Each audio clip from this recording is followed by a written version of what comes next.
You are watching Grace Television.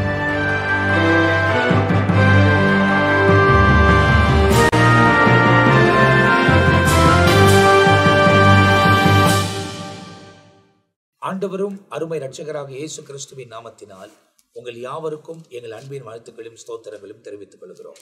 தேவனுடைய பெரிதான கிருபையால் சுவிசேஷம் என்ற இன்னொரு பகுதியில் உங்களை சந்திப்பதிலே நாங்கள் மிகுந்த மகிழ்ச்சி அடைகிறோம். இதுக்கு முன்ன போடப்பட்ட எபிசோட்ல நீங்க பார்க்கும்போது யோவான் ஸ்தானனை குறித்தும் இயேசு கிறிஸ்து வந்து ஞானஸ்தானம் எடுத்ததை குறித்தும், அவர் இயேசுவை ஞானஸ்தானம் கொடுக்காம முதல் தடை பண்ணுகிறார். அதுக்கப்புறமா ஆண்டவர் என்னை நீ அனுமதிக்கணும் அப்படின்னு சொல்லி ஞானஸ்தானம் எடுக்கிறாரு. அப்போ அடையாளங்கள் எல்லாம் அவருக்கு சொல்லப்பட்டதை போன எபிசோட்ல ரொம்ப துல்லியமாய் போதகர்கள் பேசினதை நீங்கள் கவனிக்க வேண்டுமானால் இதுக்கு முந்தி போடப்பட்டிருக்கிற எபிசோடை பாருங்க, பூர்ணமா தெரிந்து கொள்வீங்க. ஆனா இது போன எபிசோட் முடிவில் நம்ம ரெவரன் பிஷப் ஐயா பெனியஸ் ஐயா நம்மோடு கூட பேசி கொண்டிருந்தாங்க. அவங்க பேசும்போது அந்த நேரத்தின் காரணமாக அடுத்த எபிசோட்ல பார்ப்பீங்கன்னு சொல்லியிருக்கிறோம். இப்போ அதிலிருந்து நாம் தொடர்ச்சியா இந்த நிகழ்ச்சி உங்களுக்கு வழங்க போகிறோம். எனவே போன எபிசோடை பார்க்காதவங்க இந்த எபிசோடை பார்த்தீங்கன்னா ஒரு மாதிரி தொடர்ச்சியை நீங்கள் தெரிந்து கொள்ள முடியாது. ஆனால் அதன் தொடரை நீங்கள் பாருங்கள், நிச்சயமாய் வசனத்தை கற்றுக்கொள்வீர்கள். வசனத்துக்குள்ள உறுதியா நிலைத்து நில்லுங்கள். நிச்சயமாய் தேவன் நம்மளை இந்த உலகத்தை வழிநடத்துவதற்கு அவர் உண்மையுள்ளவராக இருக்கிறார். ஃபர்ஸ்ட் போன எபிசோட் முடிவில் நீங்க பேசிட்டே வந்தீங்க அந்த யோவான் ஸ்தானனை குறித்தும், பிதா குமாரன் பரிசுத்த ஆவி நாமத்தினாலே ஞானஸ்தானம் எடுப்பது தேவனுடைய கட்டளையா இருக்கிறது அப்படின்னு சொல்லி அதுல இருந்து தொடர்ச்சியா நம்ம பார்க்கலாம். ஆண்டவராகிய இயேசுவின் கட்டளை குறித்து மத்திய கடைசி அதிகாரத்திலே நாம் வாசித்திருக்கிறோம். காரணம் என்னன்னு கேட்டா, அவருடைய கட்டளை ஞானஸ்நானம் என்பது அவருடைய கட்டளை. ஆகையால் நீங்கள் புறப்பட்டு போய் சகல ஜாதிகளையும் சீஷராக்கி பிதா குமாரன் பரிசுத்தாவின் நாமத்தாலே அவர்களுக்கு ஞானஸ்நானம் கொடுத்து, நான் உங்களுக்கு கட்டளையிட்ட யாவையும் அவர்கள் கை கொள்ளும்படி அவர்களுக்கு உபதேசம் பண்ணுங்கள். இதோ உலகத்தின் முடிவு பரியந்தம் சகல நாட்களிலும் நான் உங்களோடு கூட இருக்கிறேன் என்று சொன்ன அந்த வார்த்தையை பார்க்கும்போது ஞானஸ்நானம் என்பது இயேசுவின் கட்டளை. அப்போ நாம இந்த உலகத்தில் இருக்க நாம் இயேசுவின் கட்டளை கட்டாயம் என்ன செய்யணும்? கீழ்ப்படிந்தே ஆக வேண்டும். இரண்டாவதாக பார்க்கும்போது அப்போஸ்தலர் 2வது அதிகாரத்திலே, குறிப்பாய் கடந்த நிகழ்ச்சியிலே நாம் அதை வாசித்தோம். அப்போஸ்தலர் 2வது அதிகாரம் 38வது வசனத்துல, அப்போ அதை அவர்கள் கேட்ட பொழுது, வசனத்தை கேட்ட பொழுது, நன்றாய் கவனிங்க, வசனத்தை கேட்டபோது என்ன செய்தாங்க? இருதயத்திலே குத்தப்பட்டவர்களாகி பேதுருவையும் மற்ற அப்போஸ்தலர்களையும் பார்த்து, சகோதரர்களே, நாங்கள் என்ன செய்ய வேண்டும்? நாங்கள் என்ன செய்ய வேண்டும்? என்ன அர்த்தம்? வசனத்தை கேட்டோன்னே இருதயத்துல என்ன செய்யப்படுது? குத்தப்பட்டவர்களாய். அப்போ மனம் திரும்புன்ற ஒரு உணர்வோடு கூட, அப்படி என்றால் நாங்கள் என்ன செய்ய வேண்டும்? பேதுரு அவர்களை நோக்கி, நீங்கள் மனம் திரும்பி ஒவ்வொருவரும் பாவ மன்னிப்புக்கென்று இயேசு கிறிஸ்துவின் நாமத்தினாலே ஞானஸ்நானத்தை பெற்றுக்கொள்ளுங்கள், அப்போது பரிசுத்தாவின் வரத்தை பெற்றுக்கொள்வீர்கள். அப்படி என்றால் இங்கேயும் அப்போஸ்தலருடைய உபதேசம் என்னன்னு கேட்டா, ஞானஸ்நானத்தை பெற வேண்டும். அப்போ முதலாவது இயேசுவின் கட்டளை, இரண்டாவது அப்போஸ்தலரின் உபதேசம், ஞானஸ்நானத்தை என்ன செய்யணும்? இப்ப ஞானஸ்நானம் என்றால் என்ன? ஞானம் வந்த பிறகு ஸ்நானம் பண்றது. அதனாலதான் மனம் திரும்பி பாவ மன்னிப்புக்கென்று, மனம் திரும்பாம ஞானஸ்நானம் பெறக்கூடாதுன்றத தெளிவா அங்கே பேதுரு சொல்லுகிறதை பார்க்க. எனக்கு ஒரு கேள்வி பாஸ்டர், இந்த இடத்துல இயேசு கிறிஸ்து 30 வயசுல எடுக்கிறார், ஞானஸ்தானத்தை எடுக்கிறார். இப்போ அந்த ஞானஸ்தானத்தை அவர் பெறும்போது, போன எபிசோட நம்ம பார்க்கும்போது ஜெயக்குமார் பாஸ்டர் சொன்னாங்க, பிரதான ஆசாரியன் தன்னை சுத்திகரித்துக்கிறதுக்கு ஒரு அடையாளமாக அவர் ஞானஸ்தானம் எடுத்தார். அவர் பாவ மன்னிப்புக்காக எடுக்கல, ஆனா தேவ கட்டளை, தேவ நீதியை நிறைவேற்ற வேண்டும் என்று அவர் ஞானஸ்தானம் எடுத்தார். ஆகவேதான் அவர் ஐயா சொல்லும்போது ஒரு வார்த்தை சொன்னாரு, இந்த ஞானஸ்தானம் என்பது இங்க மூன்றாவதாக பார்க்கும்போது தேவனுடைய நீதியாயிருக்குது. அவர்களுக்கு பிரதித்திரமாக இப்பொழுது எனக்கு கூட இப்படி எல்லா நீதியையும் நிறைவேற்றுவது. அப்போ அவர் ஞானஸ்நானம் பெறுவதற்கு காரணம் என்ன? தேவனுடைய நீதி என்ன செய்யிருக்காருங்க? நிறைவேற்றினதாக. இந்த காலத்துல இப்போ நான் சொல்றது வந்து ஒரு +1 +2 அப்படின்னாக்கா, நம்ம கர்நாடகாவில் சொல்றோம் ஃபர்ஸ்ட் பியூசி செகண்ட் பியூசி, அந்த மாதிரி வர அந்த வாலிப பிரயாத்துல நான் சொல்றேன் 16-18 வயசுல நம்ம ஞானஸ்தானம் வந்து ஒருத்தர் ஏற்றுக்கொண்டு கொடுக்குறோம். அது சரிதானே? அது சரி. காரணம் என்னன்னு கேட்டா, மனம் திரும்பி பாவ அறிக்கை செய்து நான் இயேசுவின் ரத்தத்தினால் கழுவப்பட்டு இருக்கிறேன், அதாவது நன்மை எது தீமை எது என்று அறிந்து கொண்ட பிறகுதான் ஞானஸ்நானம் கொடுக்கணும். அப்ப இயேசு 30வது வயசுலனாக்கா அந்த நேரத்துல நன்மை தீமை அறிந்தவர் மட்டுமல்ல, அவர் பாவம் அறியாதவர்.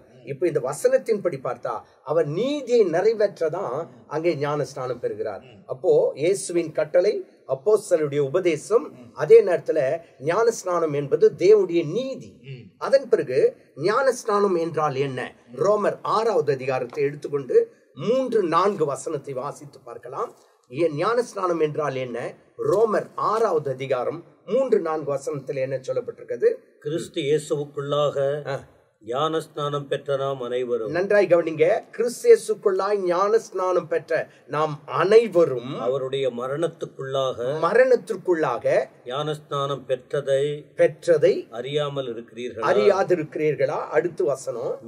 மேலும் பிதாவின் மகிமையினாலே கிறிஸ்து மரித்தோரிலிருந்து எழுப்பப்பட்டது போல நாமும் புதிதான ஜீவன் உள்ளவர்களாய், நன்றாய் கவனிங்க, புதிதான ஜீவன் உள்ளவர்களாய் நடந்து கொள்ளும்படிக்கு அவருடைய மரணத்துக்குள்ளாக்கும் ஞானஸ்நானத்தினாலே கிறிஸ்துவுடனே அடக்கம் பண்ணப்பட்டோம் என்று சொல்லி வசனத்தில் இருக்கு. அடுத்து அதிலே வார்த்தைங்க, ஆதலால் அவருடைய மரணத்தின் சாயலில் நாம் இணைக்கப்பட்டவர்களானால் அவர் உயிர்த்தெழுதலின் சாயலிலும் இணைக்கப்பட்டோம்.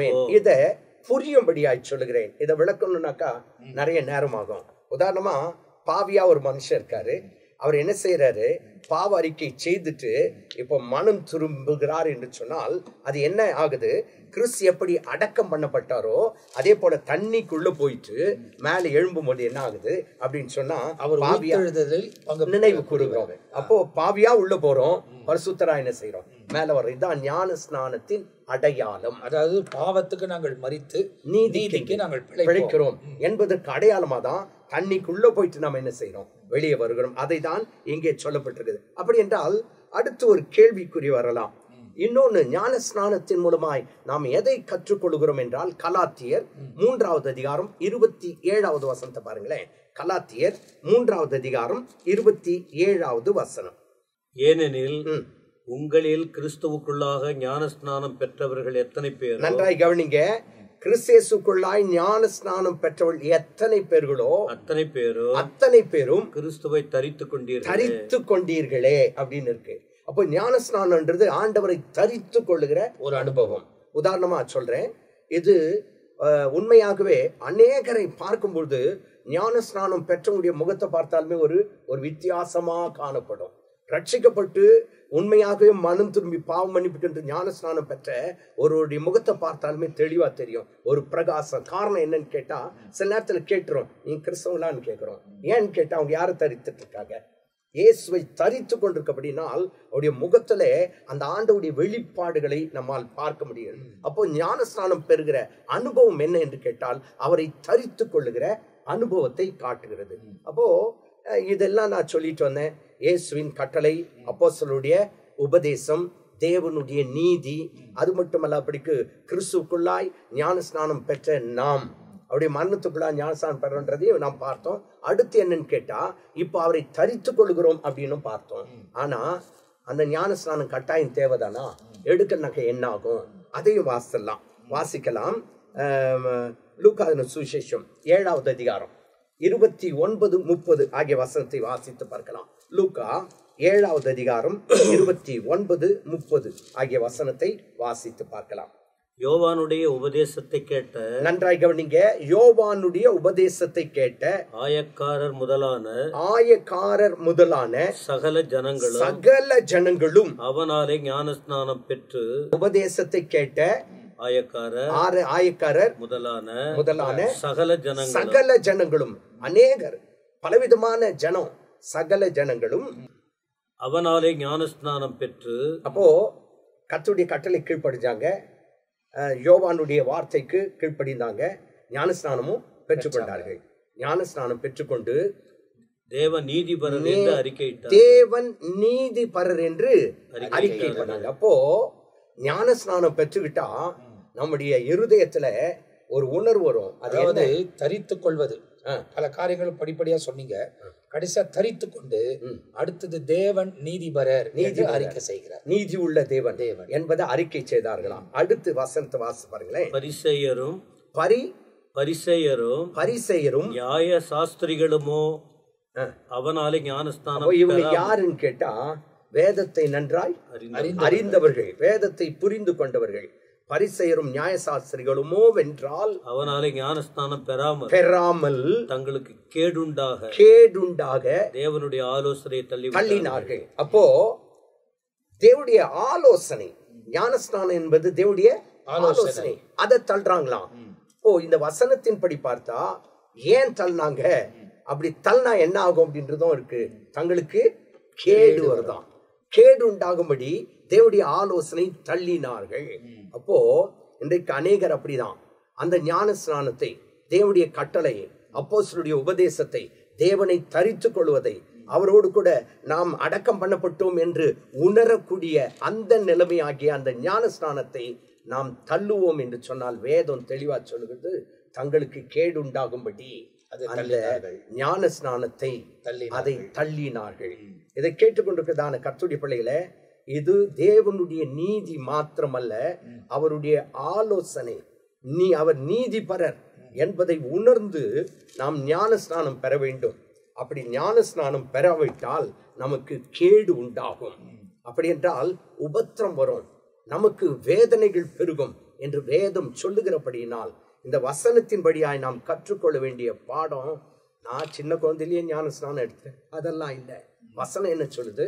சின்ன குழந்தையில எடுக்கிறது ஞான ஸ்நானம் எடுக்கிற ஸ்நானம். ஆமா, ஞானம் பெற்ற பிறகு, ஞானம் வந்த பிறகு ஸ்நானம் பண்ணுவதுதான் ஞான ஸ்நானம். அந்த ஞான ஸ்நானத்தை நீ பெற்றிருப்பாய் என்று சொன்னால் தேவனுடைய வார்த்தைக்கு, கட்டளைக்கு நீ கீழ்ப்படிந்திருக்கிறாய் என்ற அர்த்தம். நீ பெறவில்லை, இன்னும் அந்த ஞான ஸ்நானத்தை பெறவில்லை என்று சொன்னால் ஆண்டவருடைய வார்த்தைக்கு நீ இன்னும் கீழ்ப்படியாம இருக்க. கேடு உண்டாகும்படி அதை தள்ளக்கூடாது, அதை தள்ளக்கூடாது, கேடு உண்டாகும். எனவே அந்த வார்த்தைகளை ஏற்றுக்கொள்வது மாத்திரமல்ல, அந்த ஞான ஸ்நானத்தை பெற்றுக்கொள்ள உங்களை ஒப்பு கொடுக்கும்போது தேவன் நீதிபரராக இருந்து உங்களுக்கு தேவையான நீதி சரி கட்ட அவர் உண்மையுள்ளவராயிருக்கிறார். அப்போ இந்த இடத்துல ஞானம் வந்த பிறகு, நன்மை எது தீமை எது என்று அறிந்த பிறகு, நான் தேவனுக்காக தான் வாழணும், நான் நீதியாக வாழணும், நான் ஆராதிக்கிற தேவன் நீதிபரர் என்று அறிக்கை செய்யக்கூடிய அளவுக்கு அவரை தரித்து கொள்வதற்காக நான் இந்த உலகத்துக்கு மறிக்கிறேன், கிறிஸ்துவுக்காக பிழைத்திருக்க போகிறேன்னு ஒரு அடையாளத்தோடு கூட அதை ஞானஸ்தானம் எடுக்கிறோம். இந்த இடத்துல இயேசு கிறிஸ்து ஞானஸ்தானம் எடுத்தார். அதுதான் இங்கே நம்ம பார்த்துட்டு வரோம். யோவான் ஸ்தானகன் இயேசு கிறிஸ்துவுக்கு ஞானஸ்தானம் கொடுக்குறார், கொடுக்க அனுமதிக்கிறார். ஆண்டவர் கேட்குறாரு, அந்த அனுமதி அவர் கொடுத்து அதை எடுக்கிறாங்க. அந்த சம்பவம் தான் 17ஆம் வசனம், மத்தேயு எழுதின சுவிசேஷம் 3ஆம் அதிகாரம் 13-17 வரைக்கும். இந்த 17 வசனம் வரைக்கும் இருக்கிற காரியத்தை நாம் தொடர்ந்து பார்க்க போகிறோம். மத்தியில் ரெவரண்ட் மெல்கிசேதேக் அவர்கள் பேசுவோம். தொடர்ச்சியாக நாம் இங்கே வசனத்தை நாம் பார்த்து கொண்டு வருகிறோம். இயேசு கிறிஸ்து ஞானஸ்தானம் பெறும்படியாக யோவானிடத்தில் கலிலேயா விட்டு யோர்தானுக்கு அவனிடத்தில் வந்தார் என்று நாம் பார்க்கிறோம். அப்பொழுது யோவான் அவருக்கு தடை செய்து, நான் உம்மாலே ஞானஸ்தானம் பெற வேண்டியதா இருக்க நீர் என்னிடத்தில் வரலாமா என்றார். அப்போ யோவான் தடை பண்றார், நான் உம்மால ஞானஸ்தானம் பெற வேண்டியதா இருக்க, நீ என்னிடத்தில் வரலாமா? இயேசுவுக்கு முன்பாக இவர் 6 மாதம் பெரியவர். வேத பண்டிதர்கள் சொல்றாங்க, பெரியவர்களாய் உறவினர்களாய் இருந்தாலும் முதலாக இவர்கள் ஒருவருக்கொருவர் நேருக்கு நேராக சந்திக்கிறார்கள். இயேசுவை அவர் அடையாளம் காட்டும் பொழுது அவர் சொல்லுகிறார், இதோ உலகத்தின் பாவங்களை சுமந்து தீர்க்கிற தேவ ஆட்டுக்குட்டி. அங்க பிரசங்கம் பண்ணிட்டே இருக்கிறாரு. இயேசு ஞானஸ்தானம் பெறும்படியாக அவர் அங்கே வருகிறார். வரும்பொழுது அவர் காண்பிக்கிறார், இதோ உலகத்தின் பாவங்களை சுமந்து தீர்க்கிற தேவ ஆட்டுக்குட்டி. அப்போ அவர் வந்தவர், அவர் தண்ணீருக்குள்ளே, யோர்தான் நதிக்குள்ளே இறங்குகிறார். இங்கே இயேசு பெற்ற ஞானஸ்தானம் முழுக்கு ஞானஸ்தானம், தண்ணீரிலே அவர்கள் முழுகி ஞானஸ்தானம் பெற்றார்கள்.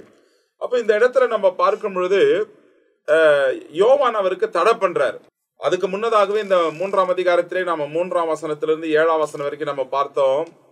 நிக்கதேமு இடத்துல ஆண்டவர் பேசும்போது சொல்றார், ஏன் ஞானஸ்தானம் பெறணும், எப்படி ஒருவன் தேவனுடைய ராஜ்யத்தில் பிரவேசிப்பான், ஒருவன் மறுபடியும் பிறவாவிட்டால் தேவனுடைய ராஜ்யத்தில் பிரவேசிக்க முடியாது. அப்ப நிக்கதேமை கேட்கிறான், ஆண்டவரே, ஒருவன் முதிர் வயதா இருக்கையில் எப்படி தன் தாயின் வயிற்றில மறுபடியும் பிரவேசித்து அவன் பிறக்க கூடியும்?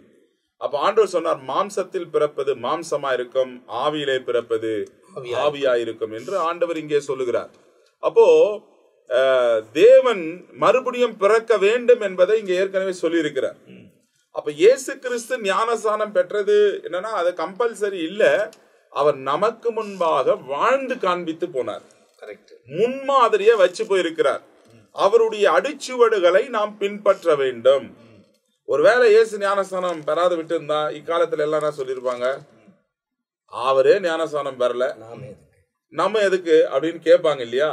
அதுக்குதான் அவர் சொல்ற, இப்பொழுது எனக்கு இடம் கொடு, இப்படி எல்லா நீதியும் நிறைவேற்றுவது நமக்கு ஏற்றதா இருக்கிறது. நமக்கு முன்மாதிரியாக அவர் வாழ்ந்து காண்பித்தார். இயேசு ஞானஸ்தானம் எடுக்க வேண்டிய அவசியம் இல்லை, ஆனா முன்மாதிரியாக நமக்கு எல்லா காரியத்தில வெறும் சொல்லுகிறது மாத்திரமல்ல, செயல் வடிவிலே நமக்கு சில காரியங்களை அவர் வாழ்ந்து காண்பித்தார் என்று வேதத்துல திட்டம் தெளிவுமாக இங்க சொல்லப்படுகிறது. நான் என்ன சொல்ல வரேன் பாஸ்டர், இப்போ எல்லாவற்றையும் தேவ நீதியின் பிரகாரம் நாம் செய்ய வேண்டிய காரியங்கள் எல்லாவற்றையும் அவர் செய்து காண்பித்து இப்படி இருக்கணும் என்பதை நமக்கு காண்பித்து போயிருக்கிறார்.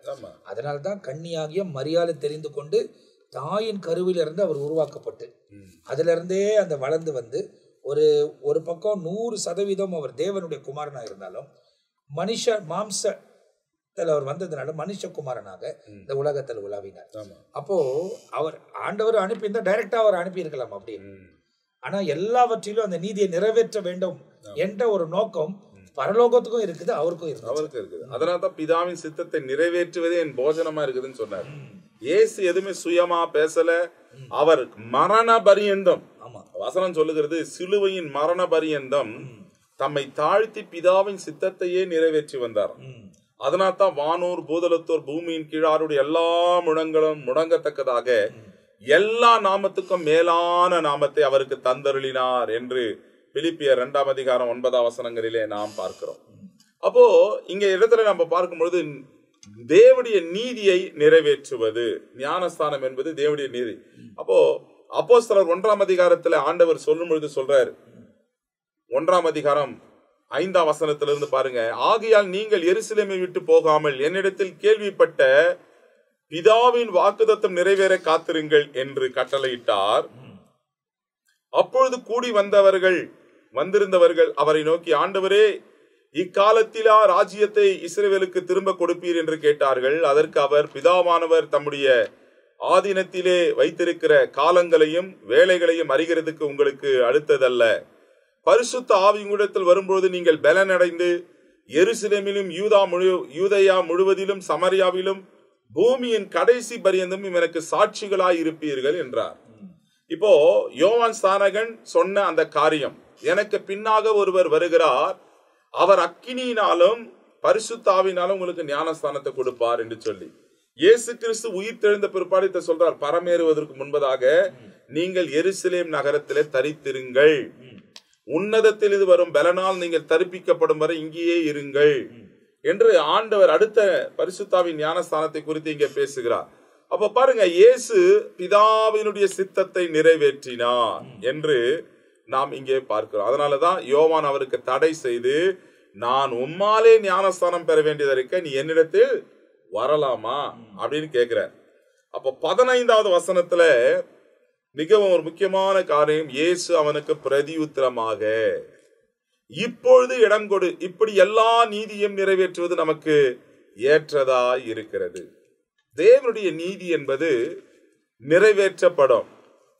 வசனத்துல நம்ம சங்கீத புஸ்தகத்துல தாவீது கூட 40ஆம் சங்கீதத்துல 7ஆம் 8ஆம் வசனத்துல இயேசு கிறிஸ்துவை குறித்து சொல்லுகிறார். அப்பொழுது இதோ நான் வருகிறேன், புஸ்தக சுருளில் என்னை குறித்து எழுதியிருக்கிறது, என் தேவனே உமக்கு பிரியமானதை செய்ய விரும்புகிறேன், உமது நியாய பிரமாணமும் என் உள்ளத்துக்குள் இருக்கிறது என்று சொன்னேன்.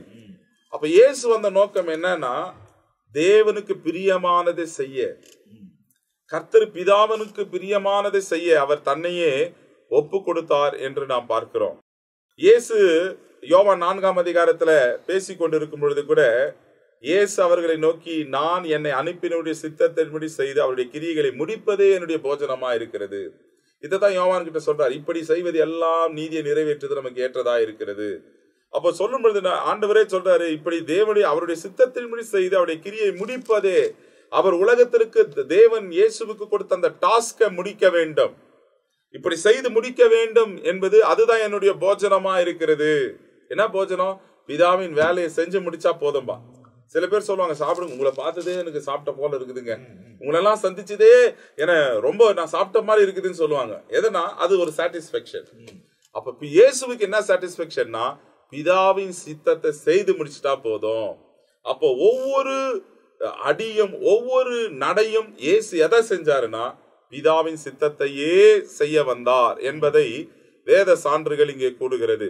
யோவான் 8:29 பாருங்களேன், என்னை அனுப்பினவர் என்னோடு கூட இருக்கிறார், பிதாவுக்கு பிரியமானவைகளை நான் எப்பொழுதும் செய்கிறபடியால் அவர் என்னை தனியே இருக்க விடவில்லை.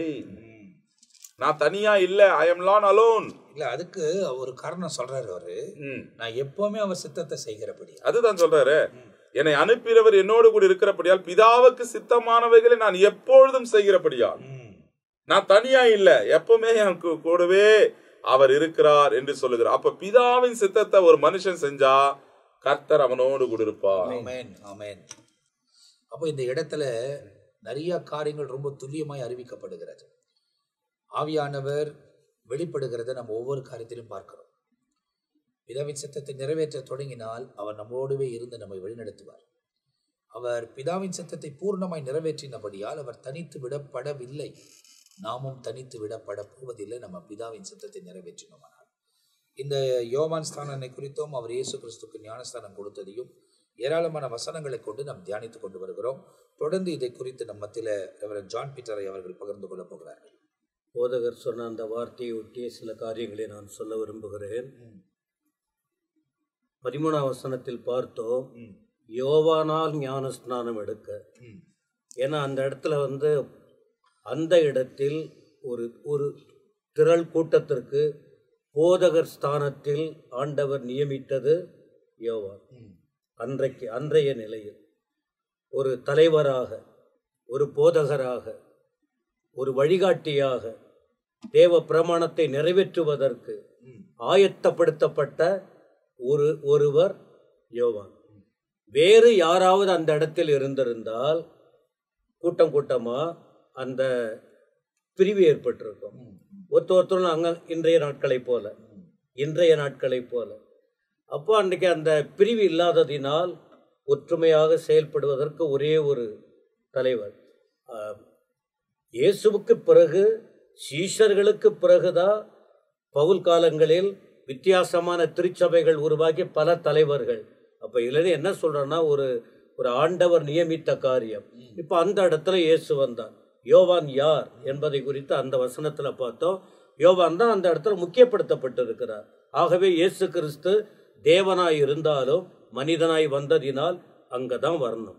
ரெண்டாவது, யோவான் தடையெல்லாம் செய்தாரு அப்படின்னு பார்க்குறோம். 14 2 பேரும் சம்பாஷிக்கிறாங்க. யோவான் தடை செய்வதில் அர்த்தம் இருக்கிறது. தெளிவான திட்டம் அவருக்கு வெளிப்படுத்தப்பட்டுச்சு. யோவான் யார் என்றும் இயேசு கிறிஸ்து யார் என்றும் அந்த தெளிவு கிடைச்சிச்சு.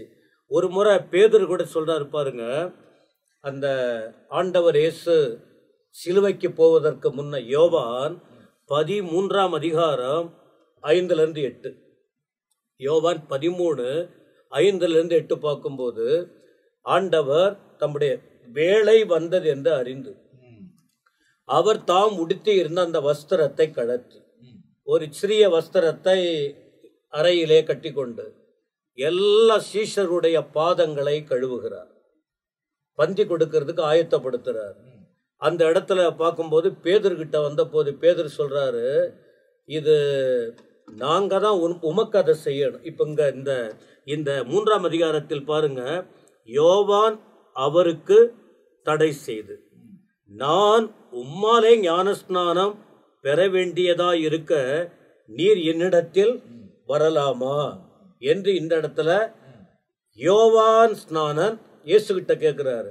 ஆனா அந்த இடத்துல யோவான் 13 பார்க்கும்போது பேதுரு இயேசுவின் இடத்தில் கேட்கிறார். பேதுரு இயேசுவினிடத்தில் கேட்கிறார். அந்த வார்த்தையை பாருங்க. அவர் சீமோன் பேதுருவினிடத்தில் வந்தபோது அவன் அவரை நோக்கி, 6ஆம் வசனம், யோவான் 13:6, ஆண்டவரே, நீர் என் கால்களை கழுவலாமா? இப்ப யோவான் கேட்டதை போலவே பேதுரு கேட்கிறார், என் கால்களை கழுவலாமா? ஆண்டவர் சொல்றாரு, இயேசு அவனுக்கு பிரதியுத்தரமாக, நான் செய்கிறது இன்னதென்று இப்பொழுது நீ அறியாய், இனிமேல் அறியாய். அப்ப அதன் பிறகு ஆண்டவர் சொல்றாரு, பேதுரு அவரை நோக்கி, ஒரு காலம் என் கால்களை கழுவக்கூடாது, ஏன்னா நீர் தேவன், உங்க பாதத்திலிருந்து நான் கற்றுக்கொண்டிருக்கிறேன்.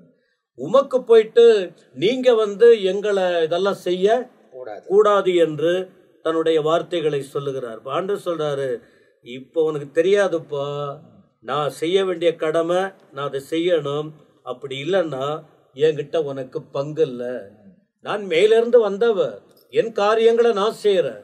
இது உனக்கு தெரியல, நான் சொல்றதுக்கு நீங்க கீழ்ப்படியணும். அப்ப சொன்ன போது உடனே என்ன சொல்றாரு, அப்படின்னா அப்படி இது ஒரு பரலோக திட்டமானால், நீங்க சொல்ற காரியம் உண்மையானால், இதற்கு நான் தடை செய்வதற்கு நான் காரணமா இருக்கவில்லை. அதனால என் கால்களை மாத்திரம் கழுவ எவ்வளவு ஆசை பாருங்க. என் கால்களை மாத்திரம் அல்ல, என் தலையை கூட கழுவ வேண்டும்.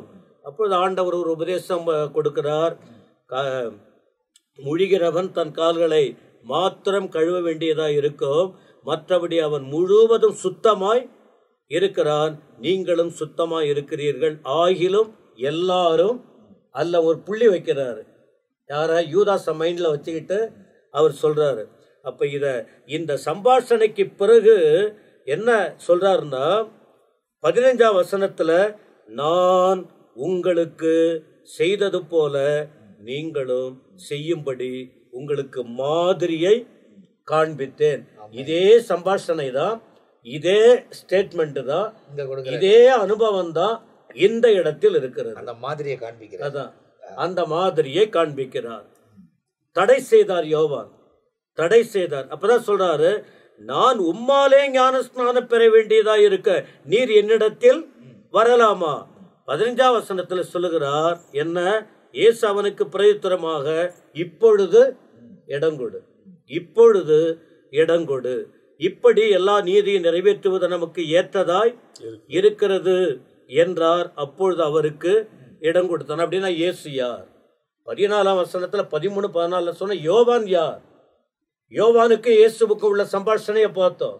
அப்படியானால் 15ஆம் வசனத்துல இயேசு கிறிஸ்து யார் என்ற ஒரு கேள்வியை கேட்கும் போது அவர் யார் அப்படின்னு சொன்னா, யோவானால் சாட்சி பெற்றவர். அந்த சம்பாஷணை யோவானால் சாட்சி பெற்றவர். 3ஆம் அதிகாரம் 11-12. 2வது பிலிப்பியர் 2ஆம் அதிகாரத்தின் 6-8 வரைக்கும் பார்க்கும்போது, பரலோகத்தை விட்டு இந்த பூமிக்கு அந்த தெய்வீகத்தையே இழந்து கீழ்ப்படிதலையும் தாழ்மையையும் கற்றுக் கொடுக்க வந்தவர், மனுஷனா அப்ப இது யோவானுக்கு புரியணும். நீ எனக்கு முன்னாடி வந்த ஆளா இருந்தா கூட நான் யார் தெரியுமா? இயேசு தன்னை பற்றி சொல்லும் போது அவர் யாரு? பரலோகத்திலிருந்து வந்தவர், கீழ்ப்படிந்தவராகி தம்மைத்தாமே தாழ்த்தினார். இது இயேசு கிறிஸ்து யாருங்கிறது இப்ப இடம் கொடுக்கிறதுக்காக சொல்றேன். 3வது, இந்த இயேசு கிறிஸ்து யார்? 15ஆம் வசனத்துல நாம விளக்கமா பார்த்தோம். தேவனுடைய நீதியை நிறைவேற்ற வந்தவர்.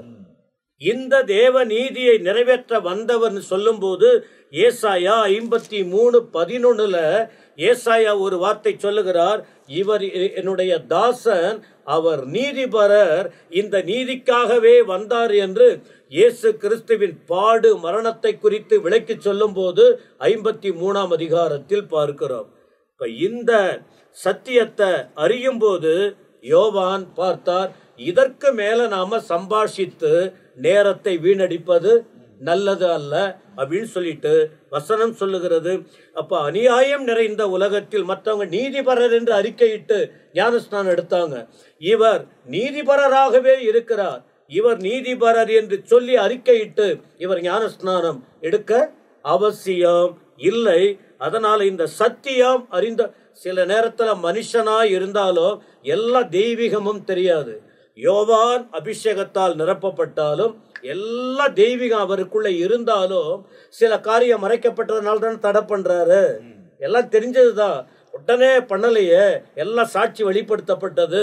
ஆனா மனுஷிகம் சில நேரத்தில் சிலது தெய்வீகத்திற்கு தடையா இருக்கும். அப்ப அந்த தெய்வீகம் வெளிப்படுத்தப்பட்ட பின்பு தடை செய்யவே முடியாது. அப்பொழுது அவருக்கு இடம் கொடுத்தான் என்பதாக வாக்கியங்கள் சொல்லுகிறது. அப்ப இந்த இடத்துல இயேசு பேச ஆரம்பிச்ச உடனே அவர் இடம் கொடுக்கிறார், ஞானஸ்தானம் எடுக்கப்படுகிறது. அப்போ பரிசுத்த ஆவியானவர் புறாவின் போல் இறங்கினார் என்பது எழுதப்பட்டிருக்கிறது. பரலோகத்திலிருந்தும் ஒரு குரல் வந்ததாக, அந்த குரல் அந்த இடத்தில் கேட்கப்பட்டதாக எழுதப்பட்டிருக்கு. இதை குறித்து நம் மத்தியில் ரெவரண்ட் ஜெயக்குமார் அவர்கள் தொடர்ச்சியா பேசுகிறார். மத்தேயு 3ஆம் அதிகாரம் 15, 16, 17 அதிலிருந்து அநேக காரியங்களை குறித்து நாம் தியானித்து வருகிறோம். ஞானஸ்தானத்தை குறித்து மார்க்கின் புத்தகம் 16ஆம் அதிகாரம் 16, 16 வாசித்து பாருங்கள். மார்க்கின் புத்தகம் 16, 16 வாசித்து பார்த்தால் ஏன் ஞானஸ்தானத்தை பெற வேண்டும் என்பதை குறித்து மார்க்கு தெளிவான ஒரு சத்தியத்தை எழுதுகிறார். விசுவாசம் உள்ளவனாய், அது 15 வாசிக்கிறேன். பின்பு அவர் அவர்களை நோக்கி, நீங்கள் உலகமெங்கு போய் சர்வ சிருஷ்டிக்கும் சுவிசேஷத்தை பிரசங்கியுங்கள்.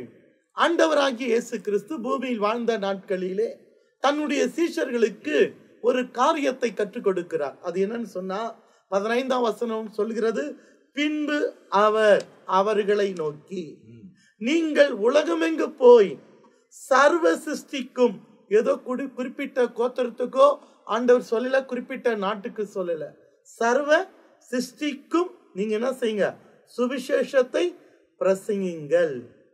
விசுவாசம் உள்ளவனாகி அந்த சுவிசேஷத்தை கேட்டு விசுவாசம் உள்ளவனாகி, வசனம் அழகாக ஆணித்தரமாக தேவனுடைய வார்த்தை சொல்கிறது, சுவிசேஷத்தை பிரசங்கியுங்கள், விசுவாசம் உள்ளவனாகி என்ன பெறணுமா, ஞானஸ்தானத்தை பெறணும்.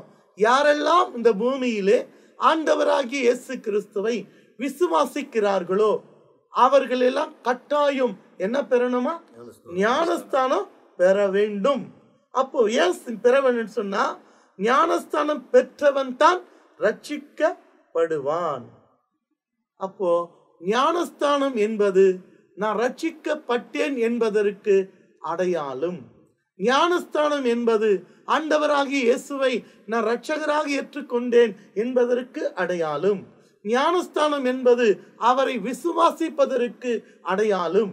ஞானஸ்தானம் என்பது இயேசு தேவனுடைய குமாரன் என்று ஏற்றுக்கொள்வதற்கு அடையாளம். அது மாத்திரம் அல்ல, ஞானஸ்தானம் எடுக்காவிட்டால் கூடவே சொல்லுது வசனம், விசுவாசம் உள்ளவனாகி ஞானஸ்தானத்தை பெற்றவன் ரட்சிக்கப்படுவான், விசுவாசியாதவனோ ஆக்கினிக்குள்ளாக தீர்க்கப்படுவான். அப்ப இந்த இடத்துல நீ ரட்சிக்கப்பட்டு அவரை விசுவாசித்து ஞானஸ்தானத்தை பெறலன்னு சொன்னா, நியாய தீர்ப்பு நாளிலே ஆக்கினிக்குள்ளாக எரிகிற அக்கினி கடலிலே தள்ளப்படுவான். இது எச்சரிக்கையாக சொல்லப்பட்டிருக்கிறது. நீ பாரம்பரிய கிறிஸ்தவர்களா இருக்கலாம், போதருடைய குடும்பத்தில் இருக்கலாம், 3-4 தலைமுறை கிறிஸ்தவர்களா இருக்கலாம், அது முக்கியம் அல்ல. நீ ரட்சிப்பை பெற்று அவரை விசுவாசித்து ஞானஸ்தானத்தை பெற்று ரட்சிக்கப்பட்டால் ஒழிய, ஞானஸ்தானம் என்பது தேவனுடைய கட்டளை, தேவனுடைய நீதி. அது ஏதோ நான் கிறிஸ்துவ குடும்பத்தில் பிறந்து விட்டதனால அது எடுக்கக்கூடாது என்ற ஒன்று அர்த்தம் கிடையாது. யாரா இருந்தாலும் தனிப்பட்ட ரீதியிலே ஒவ்வொருவரும் விசுவாசித்து ரட்சிப்பை பெற்று ஞானஸ்தானத்தை பெறணும். ஞானஸ்தானங்களை ஆளுகிற தேவனே உலகத்துக்குள் வந்த போது அதை எடுத்திருக்கிறார். அவர் எடுத்த முன் அடையாளமாக எடுத்துட்டாரு. இல்லைன்னு சொன்னா எரிகிற அக்கினி கடல் அக்கினிக்குள்ளாக தீர்க்க, அதைத்தான் ஆண்டவராக இயேசு சொல்லி இருக்கிறாரு. யோவான் 3ஆம் அதிகாரம் 5ஆம் வசனத்தை வாசிக்கலாங்க. இயேசு பிரதி உத்தரமாக, ஒருவன் ஜலத்தினாலும், பாருங்க யாருங்க, ஒருவன் ஜலத்தினாலும் ஆவியினாலும் பிறக்காவிட்டால் தேவனுடைய ராஜ்யத்தில் பிரவேசிக்க மாட்டான் என்று நான் உங்களுக்கு மெய்யாகவே நான் உங்களுக்கு சொல்லுகிறேன். அப்போ ஒருவன் இந்த பூமியிலே வாழ்கிற நாட்களிலே தண்ணீரிலும் ஆவியிலும் அவன் என்ன எடுக்கணுமா? ஒருவன் ஜலத்தினாலும் ஆவியினாலும் பிறக்காவிட்டால் அவன் எங்க வர முடியாது? பரலோகத்துக்கு வர முடியாது. அப்ப ஞானஸ்தானம் என்பது நீ தேவனுடைய பிள்ளை என்பதற்கு முத்திரிக்கப்படுகிறாய். பரலோக ராஜ்யத்துக்கு பிரவேசிப்பதற்கு நீ முத்திரிக்கப்படுகிறாய். இந்த பூமியில எல்லாத்துக்கும் பாருங்க முத்திரை போடுவார்கள். அதுபோல பரலோக ராஜ்யத்துக்கு கூட நீ ஞானஸ்தானத்தை பெற்று பரிசுத்த ஆவியினாலே முத்தரிக்கப்படணும். மீட்பு நாளுக்கென்று முத்தரிக்கப்பட்ட பரிசுத்த ஆவியானவரை துக்கப்படுத்தாது இருங்க. பவுல் தெளிவாக எழுதுவார். ஞானஸ்தானம் வேண்டாம் என்று உதறி தள்ளுகிறவர்கள் எல்லாம் அப்ப அந்த இடத்துல யோவான் ஸ்நானன் கூட சொல்வாரு, அவருடைய உபதேசத்தை கேட்டவர்கள் ஒரு கூட்டத்தார் வந்து ஞானஸ்தானத்தை பெறுவார்கள், ஒரு கூட்டத்தார் ஞானஸ்தானத்தை பெறாதபடி விலகி போவார்கள். அவங்களுக்கும் யோவான் ஸ்நானன் எச்சரிக்கிறார். அவர்கள் கூட ஞானஸ்தானம் எடுக்காமல் அந்த உபதேசத்தை கேட்டவர்கள் விலகி போவதனாலே அவங்களுக்கு ஆக்கினி தீர்ப்பு வரும் என்று சொல்லி யோவான் ஸ்நானன் கூட எச்சரிக்கிறார். இவையெல்லாம் ஒட்டுமொத்தமாக நாம் பார்க்கும் பொழுது நாம் எந்த சபையினா இருக்கட்டும், நாம் எந்த இடத்துல கர்த்தரை தொழுது கொண்டாலும் கர்த்தருடைய கட்டளை என்பது இருக்கிறது. அதை பிதா குமாரன் பரிசுத்த ஆவி நாமத்தினால் ஞானஸ்தானத்தை பெறணும். அது மாத்திரமல்ல, இந்த 16, 17 வாசித்து பார்த்தால் அங்கு ஒரு காரியத்தை மறுபடி நாம் தியானிக்க முடிகிறது. என்னன்னு சொன்னா, இயேசு ஞானஸ்தானத்தை பெற்று ஜலத்தில் இருந்து கரையேறின உடனே இங்க யார் வராரு? ஆண்டவராக இயேசு கிறிஸ்து ஞானஸ்தானத்தை பெறுவதற்கு யோவான் ஸ்நானன் இடத்தில யோர்தான் நதிக்கரைக்கு வருகிறார். அப்போ வசனம் சொல்லுது, இயேசு ஞானஸ்தானம் பெற்று ஜலத்தில் இருந்து எங்க வராரு? கரைக்கு வருகிறார். இங்க யாரு இருக்கிறாரு? ஆண்டவராகிய இயேசு இருக்கிறார். அப்போ அடுத்த வசனம் சொல்லுது, இதோ வானம் அவருக்கு திறக்கப்பட்டது, தேவ ஆவியானவர் புறாவை போல் இறங்கி தம்மேல் வருகிறதை கண்டார். இப்ப யார் பார்க்கிறது? ஆண்டவராகிய இயேசு பரிசுத்த ஆவியாக தேவன் புறாவை போல. இப்போ ஒரு மேல கரை ஏறின உடனே வானம் திறக்கப்படுகிறது. ஆவியானவர் புறாவை போல, புறாவா இல்ல, புறாவை போல தன் மேல் இறங்குகிறதை அவர் பார்க்கிறார். யார் பார்க்கிறது? யோவான் பார்க்கிறார் இல்ல, இயேசு பார்க்கிறார். இயேசு பார்க்க அவர் கண்டு, அப்போ அன்றையும் உடனே ஒரு சத்தம் வருது. அன்றையும் வானத்தில் இருந்து ஒரு சத்தம் உண்டாகி, இவர் என்னுடைய நேசகுமாரன். அப்போ பிதா தான் இயேசு, இயேசு தான் பிதா என்று சொல்லுகிறவர்களுக்கு இந்த இடத்துல இயேசு என்பது தேவ வேறு, பிதாவாகிய தேவன், குமாரனாகிய தேவன், பரிசுத்த ஆவியாக தேவன், திருத்துவம் இந்த இடத்துல ஆணித்தரமாக இருக்கிறது. இயேசுநாதர் ஞானஸ்தானம் பெறுகையில் கரையேறின உடனே குமாரனாகிய தேவன் ஞானஸ்தானத்தை பற்றி கரையேறுகிறார். பரிசுத்த ஆவியாக தேவன் புறாவை போல் அவர் மேல் வந்து இறங்குகிறார். பிதாவாகிய தேவன் வானத்தில் இருந்து, இதோ என்னுடைய நேசகுமாரன், இவரில் நான் பிரியமா இருக்கேன் என்று உரைக்கிறார் என்று சொல்லி. அப்படி என்றால் தேவன் ஒருவர் தான், இல்லை என்று மறுதலிக்க முடியாது. அவர் 3 ஆள் தத்துவமுள்ள தேவனாக நம்மிடத்தில் வாசமாய் இருக்கிறார். பிதாவாகிய தேவன், குமாரனாகிய தேவன், பரிசுத்த ஆவியாகிய தேவன்.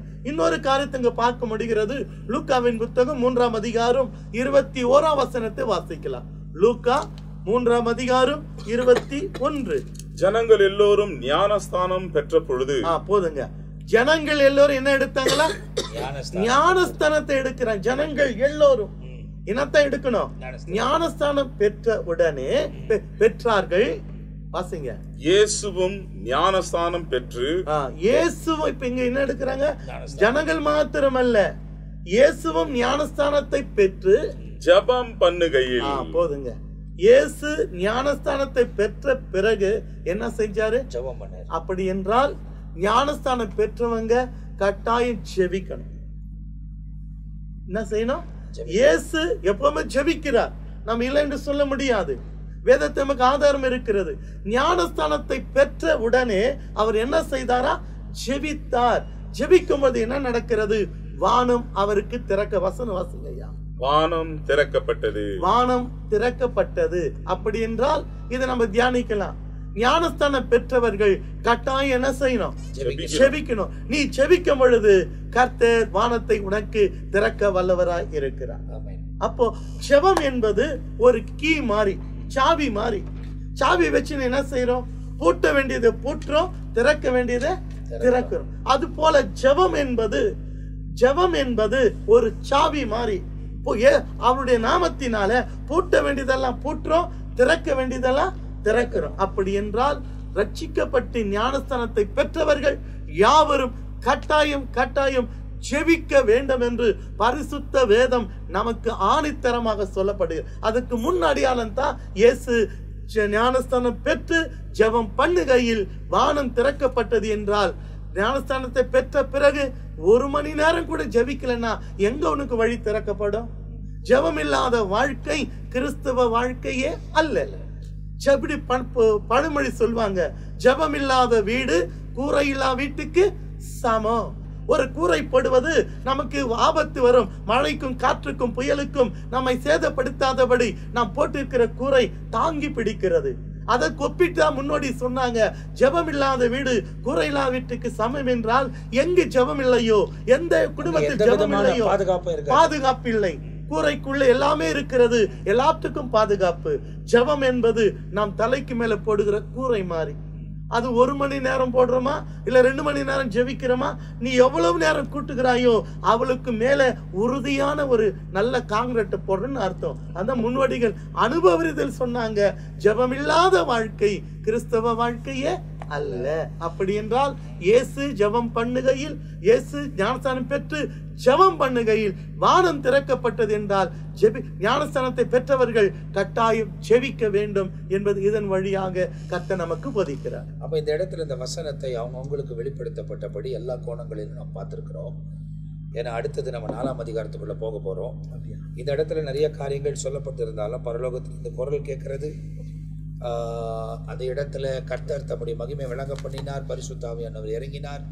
அப்போ பாஸ்டர் வந்து மற்ற வசனங்களை கோர்வையாக கொண்டு வந்து ஜெபித்தார். ஜெபம் என்பது என்ன பொறுத்த அளவிலும் 1 மணி நேரம் 2 மணி நேரம் மாத்திரமல்ல, நம்ம விழிச்சிருக்கிற நேரம் எல்லாம் பரலோகத்தோட தொடர்பில் இருக்கணும்.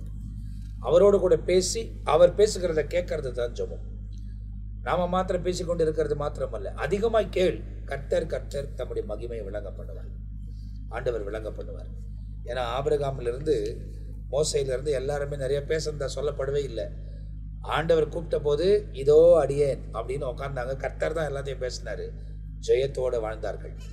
அதிகமாக தேவ சத்தத்தை கேட்டு நம்ம பேசுறது கொஞ்சமா இருந்தாலும் அதிகமாக கேட்கக்கூடியவர்களாக இருக்கும்போது நிச்சயமா ஆண்டவர் வழிநடத்துதலை நம்மால் தெரிந்து கொள்ள முடியும்.